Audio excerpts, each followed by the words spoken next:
We Mart retail company एक shopping company है और जिस पर आप अलग अलग ज़रूरत की चीज़ें ले सकते हो, खरीद सकते हो। और 4,000 रुपये के लिए उनका बैंक अकाउंट फ्रीज कर दिया गया। सेंक्शन लिमिट थी 75 करोड़ रुपए, ओवरड्राफ्ट उन्होंने ले रखा था और 75 करोड़ और कुछ लाख रुपए उनके अकाउंट में थे और सिर्फ 4,000 रुपये के लिए बैंक अकाउंट को फ्रीज कर दिया गया। नमस्कार, मैं एडवोकेट आदर्श सिंघल। ये वीडियो के इन कुछ चंद सेकंडों में आपको ये तो समझ में आ गया होगा कि आखिर हम बात क्या करने वाले हैं कि एक इतनी बड़ी कंपनी का अकाउंट फ्रीज कर दिया गया सिर्फ एक छोटे से अमाउंट के लिए। और उसके बाद क्या हुआ, क्यों director general of police of cyber crime Chennai को बुलाया गया कोर्ट में, किस तरीके की बातें हुई, आखिर में ये अकाउंट डीफ्रीज हुआ तो कैसे हुआ और क्या सिर्फ डीफ्रीज हुआ, क्या पुलिस ऑफिसर्स को लताड़ा गया, ये कहा गया कि क्या तरीका बना रखा है ये आम आदमी को परेशान करने का और एक व्यापारी को परेशान करने का। आप एक तरफ तो कहते हैं कि यूपीआई लीजिए, स्कैन कर दीजिए, ऑनलाइन ट्रांजैक्शंस को बढ़ावा दे रहे हो और दूसरी तरफ ही व्यापार करने पर पाबंदियां भी लगा रहे हो। तो शुरुआत करते हैं। एक मुकदमा आता है और उस मुकदमे का नंबर है रिट पिटीशन नंबर 474/2025।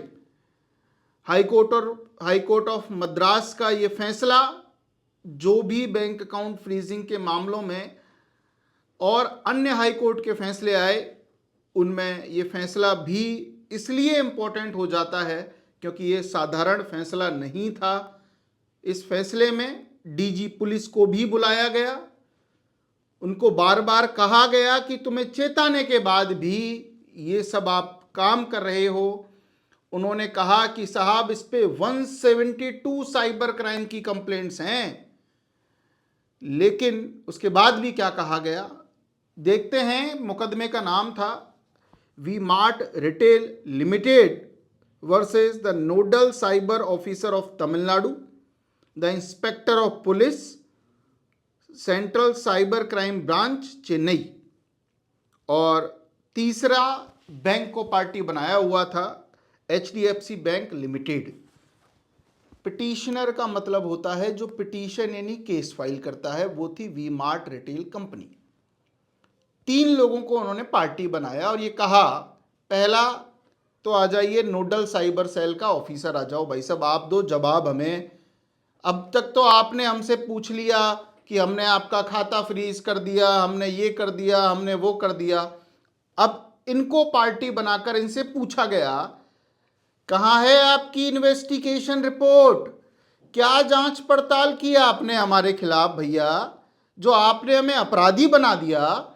एक साइबर क्राइम की एक कंप्लेंट की वजह से हमारा अकाउंट फ्रीज कर दिया, हमारा पूरा व्यापार चौपट हो गया। इंस्पेक्टर को भी बुलाया गया, आओ थानेदार साहब आप भी अपना पक्ष रखिए, यहाँ पे किस तरीके की जांच करते हो आप, आपने इतने सारे लाखों करोड़ों लोगों के खाते फ्रीज कर दिए। आपका तो एक वो मैकेनिज्म है, उस मैकेनिज्म पे भी आऊँगा इस ऑर्डर में। इस ऑर्डर में जो जो लिखा हुआ है वो सारी बात करेंगे। और बैंक को भी बुलाया गया और बैंक से भी पूछा गया कि साहब इतने सारे ऑर्डर्स हमने कर दिए, अलग अलग कोर्ट्स के ऑर्डर आ गए, ये मूल अधिकार होता है किसी भी व्यक्ति का बैंक अकाउंट को ओपन करवाना, बैंक अकाउंट में रखे हुए उन पैसों को व्यापार के लिए यूज करना, और व्यापार की फ्रीडम भी हमारा संविधान हमें देता है।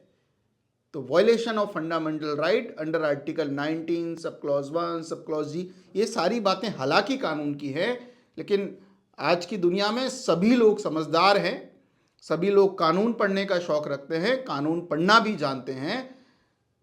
तो कुछ बातें जो मैं कानून की करूं वो आप गूगल पे भी सर्च करिएगा कि किसी भी तरीके का व्यापार करना, ट्रेड करना, बिजनेस करना, प्रोफेशन करना, ये हमारे मूल अधिकारों में आता है।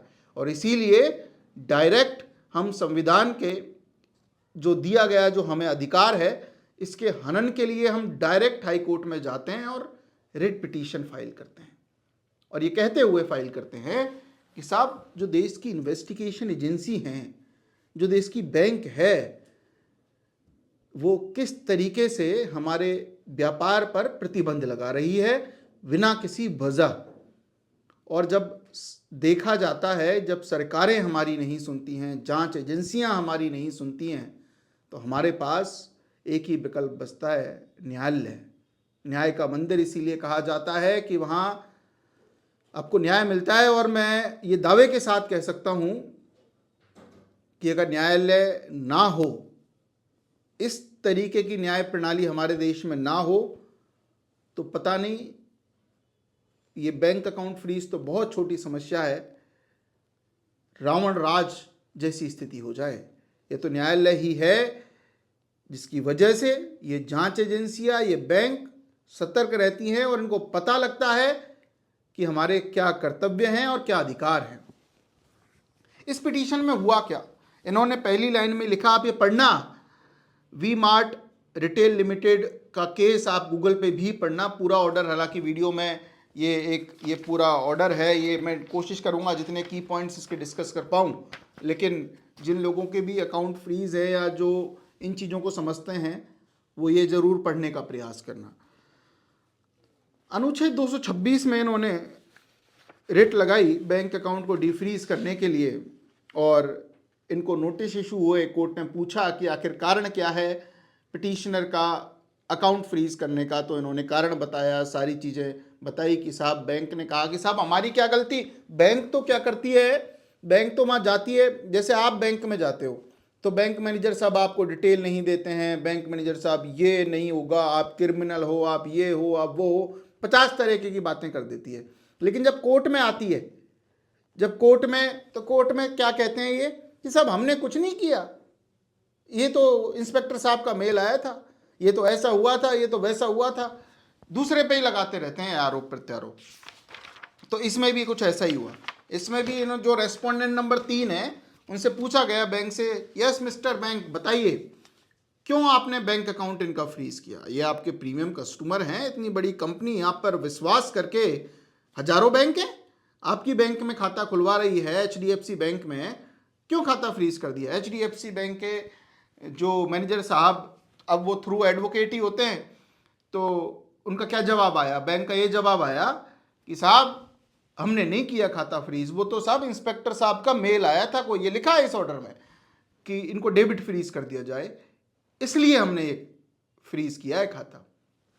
ठीक है साहब, मान लिया आपकी बातें, तो इंस्पेक्टर साहब को बुला लेते हैं। इंस्पेक्टर साहब को ही नहीं, इंस्पेक्टर साहब के सुपीरियर ऑफिसर DG पुलिस को, डायरेक्टर जनरल ऑफ पुलिस को भी बुला लेते हैं, उनसे पूछ लेते हैं कि साहब जो आपका महकमा है, पुलिस की मैकेनिज्म है, आपने जांच पड़ताल की होगी, आपने पाया होगा कि ये जो कंपनी है वो बहुत बड़ी अपराधी है, बहुत बड़ा घोटाला कर दिया है इन्होंने, इनके क्योंकि अकाउंट में इनके 4,000 रुपये आ गए। बताओ, प्रूफ दो कि आपके पास क्या ऐसे सबूत हैं जिसके चक्कर में आपने इनका खाता फ्रीज कर दिया। अब वो आए, उनके भी जवाब आए।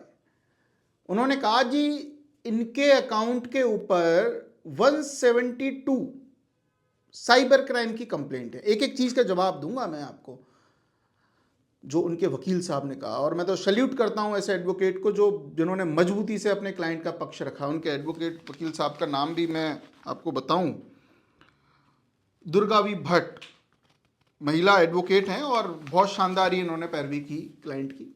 और पता भी लगा इन्वेस्टिगेशन एजेंसीज को कि ऐसे नहीं चलेगा, न्यायालय है, अधिकारों का हनन ऐसे नहीं कर सकते हम किसी भी व्यक्ति के का। तो पहली बात तो उन्होंने क्या कही जी, 172 कंप्लेंट्स हैं, और जो ये वीडियो देख रहे हैं उनके पे तो बेचारे के 1-2 कंप्लेंट है, 2-4 होंगी, 5-7 होंगी, यहां तो 172 कंप्लेंट थी। 172 कंप्लेंट होने के बाद हमने खाता फ्रीज कर दिया। हमें लगा कि बहुत बड़ा गड़बड़ हो रहा है, जबकि अब विश्वास नहीं मानोगे, मैंने ऐसे भी अकाउंट्स देखे हैं जिसमें 2.5 लाख कंप्लेंट्स हैं NCRP के। आपको क्या लगता है, फोन पे, पेटीएम, गूगल पे, इन सबके जो एस्क्रो अकाउंट हैं, 1-1 लाख कंप्लेंट से ऊपर कंप्लेंट्स हैं इनके ऊपर। लेकिन इनके नहीं करते हैं, क्योंकि शाम को बैठ के उस बैंक का मालिक और इन कंपनीज के मालिक पार्टी करते हैं। ये बैंक में जाके आपके और मेरी तरह अकाउंट थोड़ी खुलवाते हैं कि वहाँ जाएंगे फॉर्म भरेंगे। इनके यहाँ तो खुद आते हैं वो कि साहब ये ले लो हमारा अकाउंट। क्या इनके ऊपर नहीं आती होंगी कंप्लेंट्स? क्या इनको मेल नहीं आता होगा? लेकिन मेल वेल का ध्यान नहीं देते हैं ये इन कंपनियों के पे, मेल का ध्यान देते हैं उस आम आदमी के अकाउंट पे, क्योंकि इनको लगता है कि एक गरीब व्यक्ति जो बेचारा दुकानदार है, जो बेचारा स्टूडेंट है, वो क्राइम कर रहा है, वो है सबसे बड़ा क्रिमिनल। उसने कर दिया कोई रेप और मर्डर किसी का, जो तुमने उसका खाता फ्रीज कर दिया। बैंक में बेचारा जाता है, उससे बदतमीजी से बात की जाती है, पुलिस के पास जाता है, उससे ये कहा जाता है ये हो जाएगा और वो हो जाएगा। मजाक चल रहा है यहाँ पे, क्या हो जाएगा? उसके बाद पहली चीज तो ये कही 172 कंप्लेंट वाली। दूसरी चीज कही कि साहब एक पोर्टल होता है। अब ये पोर्टल की भी कहानी समझो आप एक बार। ये और वीडियो जैसी वीडियो नहीं है कि औरों में तो मैं एक प्रोसेस बताता था कि भाई ऐसा कर लो वैसा कर लो। ये थोड़ा सा दूसरे तरीके की है। ये मैं अपनी मन की भड़ास भी निकाल रहा हूँ इसमें, कि मैं ये बताना भी चाह रहा हूँ कि ये जो सिस्टम है, और ऐसा नहीं है कि ये जो बातें मैं आपको वीडियो पे कर रहा हूँ ये कोर्ट में नहीं होती हैं। कोर्ट में भी ऐसी तरीके की बातें होती हैं, लेकिन एक तरीके से होती हैं, कोर्ट की भाषा में होती हैं। और जो एडवोकेट्स हैं वो अपने क्लाइंट के लिए मजबूती से पक्ष रखते हैं, बताते हैं इन्वेस्टिगेशन एजेंसीज को उनका आईना कि साहब जो तुमने किया है ना, किसी का घर उजड़ जाएगा। बेचारे ने अभी अभी व्यापार शुरू किया, आपने उसका खाता फ्रीज कर दिया, ना तो वो व्यापार कर पा रहा है, ना वो अच्छे से खाना खा पा रहा है, और पूरा घर परिवार इसलिए उसको क्रिमिनल की नज़र से देख रहा है। उसके बच्चे उसको क्रिमिनल की नज़र से देख रहे हैं कि मेरे पापा ने क्या क्राइम कर दिया, जबकि काई का क्राइम कर दिया। अरे भाई 100, 500, 1000, 1500 रुपए खाते में आ गए, क्या क्राइम कर दिया? इन्होंने कहा जी पोर्टल है हमारे पास। तो पोर्टल में क्या होता है जी? पोर्टल में ये होता है कि कोई भी खाते में, जैसे मान के चलो मेरे साथ कोई 1 लाख रुपए का फ्रॉड हुआ। 1 लाख रुपए का फ्रॉड कोई ए पर्सन ने कर लिया, आदर्श के साथ फ्रॉड किया ए पर्सन ने। ए पर्सन के अकाउंट में 1 लाख रुपए गए, मैंने 1 लाख रुपए की कंप्लेंट दर्ज करा दी। अब 1 लाख रुपए वाले ने, जिसने फ्रॉड किया, उसने कोई ट्रेडिंग कर ली, गेमिंग कर ली, और यूएसडीटी उसने तो खरीद ली। अब उस व्यक्ति के पास चली गई जिसने यूएसडीटी बेची, क्योंकि उसको भी नहीं पता, वो वेरीफाई वगैरह करते कुछ है नहीं। इसके बाद अब जिसने यूएसडीटी बेची उसको 1 लाख रुपए आया, वो लेयर 2 में रहा, उसने कहीं दूध वाले से जाके दूध खरीद लिया। एक राजस्थान हाईकोर्ट का केस में बताऊं, एक पार्किंग वाले का अकाउंट फ्रीज हो गया। हमारे मित्र हैं, वो हाईकोर्ट में पार्किंग का काम देखते हैं। कोई 20 रुपये उनको पार्किंग के लिए दे के गया, लेयर 6 में जाके 20 रुपये के लिए खाता फ्रीज कर दिया। कोर्ट में चल रहा है उनका मुकदमा, जो भी होगा बताएंगे आपको आके। तो उसमें अब मान के चलो उस जो ट्रेडिंग वाला व्यक्ति था उसने दूध वाले से दूध खरीद लिया 30 रुपये का, और दूध वाले का अकाउंट फ्रीज 30 रुपए के लिए। अब साहिब, अब उसको डर का माहौल, उसको नींद नहीं आ रही। अगले दिन उसको भाई साहब दूध भी खरीदना है, उसी अकाउंट से पेमेंट करेगा वो दूध का, तो दूध का पेमेंट कैसे करे? अरे तो इस तरीके का इन्होंने एक सिस्टम बना रखा है। और मैं तो कहता हूं चलो कुछ भी बनाओ आप, साइबर क्रिमिनल्स को पकड़ो, बहुत अच्छा है। दुनिया की सबसे अच्छी सरकार है हमारे देश की, दुनिया की सबसे अच्छी पुलिस है, और महान हो आप लोग, आप भगवान हो, आप सब लोग, आप इंसान नहीं महान आत्मा हो आप सब, मान लिया। अरे लेकिन उस दूध वाले की क्या गलती भैया? 30 रुपये आए उसके खाते में, 30 रुपये के लिए खाता फ्रीज कर दिया। ये कंपनी चला रहे हैं, जैसे डी मार्ट वगैरह पे आप शॉपिंग करने जाते हो, बिग बाजार में, रिलायंस फ्रेश में, इनमें आपने स्कैन किया, आपने 45 रुपये की, 60 रुपये की कोई चीनी खरीदी, चीनी का 60 रुपये आपने पे किया, रिलायंस फ्रेश का खाता फ्रीज, वी मार्ट का खाता फ्रीज, डी मार्ट का खाता फ्रीज। अरे भैया कैसे व्यापार होगा ऐसे? और आप कहते हो startup India, make in India, made in India, और पता नहीं दुनिया भर के नारे, स्लोगन। और जब वहां जाते हैं तो वहां की तो कहानी अलग है। मैं तो अब कोई व्यक्ति हाई कोर्ट जा रहा है, मान के चलो कोई एडवोकेट के पास आता है, उसके पास कोई ऑप्शन नहीं बचा, कोर्ट से ऑर्डर लेके आएगा। वो ऑर्डर, क्योंकि बैंक तो बदतमीज हो चुकी हैं, बैंक तो बात ही नहीं करती क्लाइंटों से। ऐसी फ़ोन आते हैं हमारे पास कि सर मैनेजर साहब तो हमें ये कहते हैं कि क्या क्राइम किया है आपने।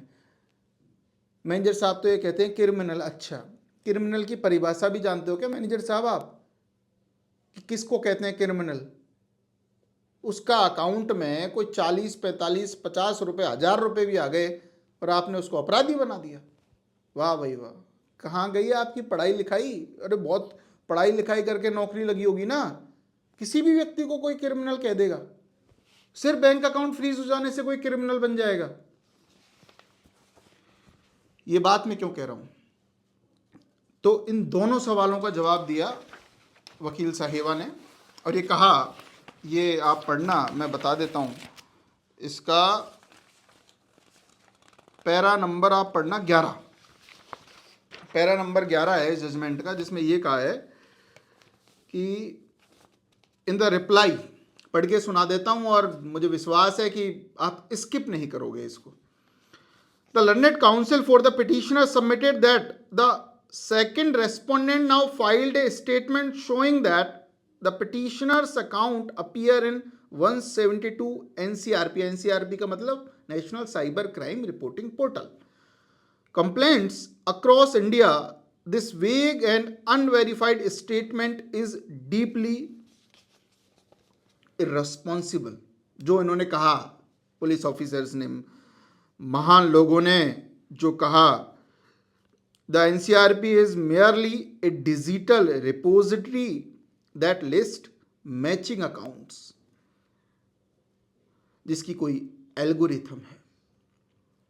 The inclusion of an account number in that database does not constitute evidence of criminal involvement। ये सिंपल सा मतलब ये है कि अगर आपके पास कोई सिस्टम है जिसमें 172 कंप्लेंट्स हैं, 5000, 5 लाख कंप्लेंट्स हैं, और आपने एक सिस्टम बना रखा है, तो आप ये बताइए साहब, क्या मेरी क्रिमिनल लायबिलिटी का ये सबूत है या नहीं है? मतलब ये कहा गया कि ये क्रिमिनल लायबिलिटी का सबूत कैसे हो गया? अरे मैं दूध वाला हूं, तुमने 30 रुपये मुझे दूध के दिए हैं, मेरी क्रिमिनल लायबिलिटी उस 30 रुपए से कैसे डिसाइड कर दोगे? इसमें 4000 रुपए का केस कैसे डिसाइड कर दोगे क्रिमिनल लायबिलिटी? अकाउंट में फ्रॉड का पैसा आ जाना आपने मान लिया, ठीक है, सब कुछ, आप उसको अनफ्रीज ही नहीं कर रहे हो। आपसे बात कर रहे हैं, हम लेटर्स दे रहे हैं, नोटिसेस दे रहे हैं, हम रिप्रेजेंटेशंस दे रहे हैं, आप उनका जवाब नहीं देते हो, आप उनका, और आप हमें क्रिमिनल लायबिलिटी सिखाओगे, क्रिमिनल लायबिलिटी आप डिसाइड कर दोगे। इस तरीके की बातें की अकाउंट। कंक्लूजन ये है इस पूरी वीडियो का, और भी आप चाहोगे तो ऐसी बातें तो मैं और भी कर लूंगा, लेकिन समय है और बहुत सारी चीजें हैं, आपको भी रिजल्ट। अकाउंट अनफ्रीज हो गया जी इस ऑर्डर में। डीजीपी पुलिस से पूछा कि बहुत सारे ऑर्डर्स हैं, ऑर्डर्स के नाम, doctor Sajir, reserve bank, doctor Sajir versus reserve bank of India 2023 का एक ऑर्डर केरला हाई कोर्ट का। उसके बाद आता है मोहम्मद सफीतुल्लाह का मद्रास हाई कोर्ट का 2024 में। उसके बाद आता है पवन कुमार राय का जजमेंट दिल्ली हाई कोर्ट का। उसके बाद आता है नीलकंठ फार्मा का जजमेंट। उसके बाद आता है बालाजी का। उसके बाद दशरथ का। उसके बाद आकाश का। 100 से ज्यादा जजमेंटों की लिस्ट, जिसमें सब में यह कहा गया कि अकाउंट को अनफ्रीज किया जाए, डिस्प्यूटेड अमाउंट को रखा जाए। बहुत सारी गाइडलाइंस पेश की गई, इनको बताया गया, अलग अलग जगह पे वहां के डीजीपीज ने गाइडलाइंस इशू की हुई हैं कि भैया डिस्प्यूटेड अमाउंट को छोड़ के अकाउंट को अनफ्रीज रखो, उसको लीन रख लो। लेकिन कोई नहीं सुन रहा है, कोई बात मान नहीं रहा है। मजबूरन कोई व्यक्ति को कोर्ट जाना पड़ता है, कोर्ट से ऑर्डर लेके आता है, एनओसी लेके आता है, उसके बाद ये बैंक के ऑफिसर्स को उसको अकाउंट को अनफ्रीज करते हैं। तो ये वाली बात है दोस्तों। पहली बात तो मैं हमेशा से कहता हूं, अगर आपने कोई क्राइम नहीं किया, आप व्यापारी हैं, छोटे मोटे दुकानदार हैं, तो डरना बंद करो, क्योंकि ये डर का व्यापार कोई भी आपके साथ कर ना ले। आपने क्राइम नहीं किया है, नहीं किया है, नहीं किया है, थोड़ी बहुत अरे शादियों का सीजन है, लोगों के बेटियों की शादियां करनी है। एक कॉल मेरे पास कल ऐसा आया, और कुछ कॉल तो ऐसे आते हैं कि आहत कर देते हैं कि साहब मेरे अकाउंट में 12.5 लाख रुपए पड़े हैं। मैंने ठीक है साहब, क्या समस्या है? 6 से 7 दिन बाद अपनी बेटी की शादी है और भी मेरे को वो करने हैं। मेरा उसका जिसकी शादी थी बेटे की, उसका छोटा भाई साहब ये को गेम वेम खेला करता था, गेम खेल लिया, गेम का पैसा आ गया और मेरा खाता फ्रीज कर दिया। मैंने कहाँ से साहब? उड़ीसा से खाता फ्रीज हुआ है। क्या इशू था कि उसमें 4,000 5,000 रुपये का कोई डिस्प्यूट अमाउंट गेम से आ गया, पूरा खाता फ्रीज। अब हाई कोर्ट से ऑर्डर लाने में भी थोड़ा समय लगता है, वहाँ विजिट करने जाओ तो भी समस्या। एक तरीका ये होना चाहिए कि एक मेल करे, या बैंक ऑफिसर्स को तो ये समझना चाहिए कि साहब आपके पास 4-5 हज़ार रुपये का मामला है, 4-5 हज़ार रुपये ही तो लोगे आप। अगर हमारे पास आ भी गया फ्रॉड का पैसा तो 4-5 हज़ार रुपये ही तो लोगे आप। ये सोचो, कोई व्यक्ति चोरी करता है, किसी ने एक सोने की अंगूठी चुराई और सोने की अंगूठी चुरा के आपके घर में रख दी वो। अब पुलिस रेड डालेगी तो वो सोने की अंगूठी तो लोगे यार, उसका पूरा घर का जेवर थोड़ी ले जाओगे, उसकी गाड़ी भी उठा ले जाओगे, उसके सारा सामान उठा ले जाओगे, वही तो लेके जाओगे। और वो भी प्रूफ करो पहले कि मैंने क्राइम किया है। मैंने जब क्राइम ही नहीं किया तो ये बहुत सारी बातें हैं, बहुत सारी बातें डिस्कस कर सकते हैं, बहुत सारी। हालांकि और ऐसा नहीं है कि एडवोकेट्स कोर्ट में नहीं बोलते, कोर्ट में भी अपनी अपनी बातें रखते हैं, कोर्ट में भी सारा चल रहा है, लेकिन ये सिस्टम ही ऐसा हो गया है। अब कोई किसी को गाली वाली देने से या फिर किसी को ऐसा हो गया हमारे साथ, उससे इन चीज़ों के बियॉन्ड अपने अपने जो भी परेशानियां हैं, पहले तो ये बात समझो कि ये क्राइम नहीं है। दूसरी बात ये कि हर चीज़ संभव है। आपका साथ कोई परेशानी है तो वो उसका सॉल्यूशन भी है। आप जहाँ भी रहते हैं, आप यूपी में रहते हैं, आप कहीं भी रहते हैं, यूपी, गुजरात, मध्य प्रदेश, XYZ, कहीं भी, वहाँ के वकील साहब के पास जाइए, उनसे बात करिए, और उनको अगर आप अपने लेवल पे करवा सकते हैं तो आप मैनेजर के पास जाइए, मैनेजर को रिटर्न एप्लीकेशन दीजिए, रिप्रेजेंटेशन दे सकते हो, विजिट कर सकते हो। प्रीवियस वीडियोस में पूरा प्रोसीजर है और दुनिया भर की यूट्यूब पे वीडियोस आपको मिल जाएंगी। लेकिन अब वो वीडियो बनाने का समय तो गया कि भाई क्या करना है, वो उसके लिए तो पूरी प्रक्रिया है। यूट्यूब पे मेरे जैसे खूब सारे आपको वकील मिल जाएंगे, या खूब सारे आपको इन्फ्लुएंसर्स या साइबर एक्सपर्ट्स मिल जाएंगे जिन्होंने अपनी अपनी रिसर्च की है, उनके अपने अपने अनुभव हैं और बहुत अच्छी सी नॉलेज आपको दे देंगे। हमारे पास भी खूब सारी वीडियोस पड़ी हैं बैंक अकाउंट फ्रीज की, जिसमें हमने एक एक चीज़ को बहुत अच्छे से खोल के बताया गया। लेकिन अब ये समय नहीं रह गया है इस तरीके की, ये कर लो, वहाँ चले जाओ, ये कर लो। अब बात है मुद्दों की, कि अब उन टॉपिक्स पर हम बात करें जो वास्तविकता में आपको ये समझाएं, ये हिम्मत दें। एक तो हम क्रिमिनल नहीं हैं, दूसरा अगर समस्या है तो उसका समाधान भी है, और समाधान किसी दूसरे से नहीं, आप खुद निकाल के लाइए उस समाधान को। हर स्टेप पर आपको गाइड करने के लिए तैयार हूँ, जितना हो सकेगा, जितना नॉलेज है। कोई बहुत तगड़ा कोई एक्सपर्ट नहीं हूँ, ज्ञानी विद्वान कुछ नहीं हूँ, लेकिन जितना हो सकेगा, जितना मैं सीखता हूँ, जितना ये ऑर्डर्स वगैरह जो भी मैं पढ़ता हूँ, कोई रिसर्च करता हूँ, क्योंकि हो सकता है आपके पास और भी काम हो। हमारे तो 24 घंटे साइबर क्राइम ही चलता है खोपड़ी में। हमें तो सपने भी कभी कभार यही आते हैं, साइबर क्राइम हो रहा है, ये हो रहा है, वो हो रहा है, कभी कैसा। तो जितना हम रिसर्च कर पाते हैं, जितनी हमारी टीम रिसर्च कर पाती है, जितना हम कुछ मिलता है इस सोशल मीडिया पे, तो बताने का प्रयास करते हैं। हालांकि ये बैंक अकाउंट फ्रीजिंग से भी हटके डिजिटल अरेस्ट और भी नई नई चीज़ों का बताने का प्रयास कर रहा हूँ। रिक्वेस्ट ये होती है आपसे कि उन वीडियोस को भी उतना ही प्यार दो जितना इस ये फ्रीजिंग वाली वीडियोस को दे रहे हो, क्योंकि फ्रीजिंग हमारा भी मन नहीं होता है बार बार एक ही टॉपिक पे वीडियो बनाने का। हम भी बोर हो जाते हैं, हमें भी ऐसा लगता है कि क्या ही बताएं इसके बारे में। ये ऑर्डर्स तो चलो काम का है, ये ऑर्डर्स आप जैसे किसी का अगर तमिलनाडु से कोई केस है तो ये ऑर्डर की कॉपी वहाँ लगा के एक लेटर भेज सकता है कि साहब देखो इस ऑर्डर में भी तो ये हुआ है, आप हमारी भी बात मानिए। ये तरीके होते हैं अपने काम को करवाने के। एक तरीका है तो ये है कि दुनिया भर में ढिंडोरा पीट दो, गाली देते फिरो, ये हो गया, हमारे साथ अत्याचार हो गया, सरकार बेकार है, फलाना ढिकाना। अरे क्या हो जाएगा, सरकार को फर्क ही नहीं पड़ रहा। ये काम करो, इन ऑर्डरों की कॉपी निकालो, इन ऑर्डरों की कॉपी निकाल के एक लेटर तैयार करो, रिप्रेजेंटेशन तैयार करो और तरीके से बात किया करो। और कुछ लोग तो ऐसे भी हैं कि पुलिस ऑफिसर से बदतमीजी से बात कर रहे हैं, उनसे आपको आपका काम करवाना है, बदतमीजी से बात किसी से नहीं करनी, उनसे प्यार से बात करो। सर देखिए इस ऑर्डर में ऐसा हुआ था, इस ऑर्डर में ये लाइंस लिखी हुई हैं। और आजकल तो इंटरनेट का ये ऑर्डर इंग्लिश में है, अगर किसी को इंग्लिश पढ़ने में दिक्कत है तो वो हिंदी में कन्वर्ट कर ले, आर्टिफिशियल इंटेलिजेंस का यूज़ कर ले, या गूगल पे वो आजकल ट्रांसलेटर आते हैं। कम से कम आप पढ़ो तो सही कि आखिर लिखाया क्या गया है। आप किसी देश में रहते हो, न्यायपालिका क्या सोचती है, ऐसा नहीं है कि इस टॉपिक के बारे में किसी को पता नहीं है। आपका बैंक अकाउंट फ्रीज है, न्यायपालिका के भी दिमाग में है कि आजकल ये समस्या चल रही है, न्यायपालिका को भी पता है। आप ये तो देखो ना कि यार न्यायपालिका हमारे मुद्दे के ऊपर क्या राय रखती है, न्यायपालिका ने क्या कहा, यही काम मेरा बताने का है।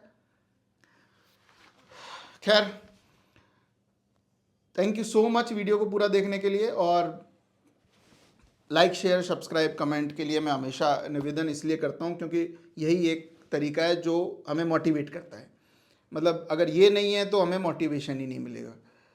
तो ये मोटिवेशन देने के लिए आप कर दीजिए प्लीज़, है ना। और अच्छी लगे तो वैसे कर दीजिए, और नहीं अच्छी लगे तो मत करना। और तो फिर क्या ही है। जय हिंद, जय भारत।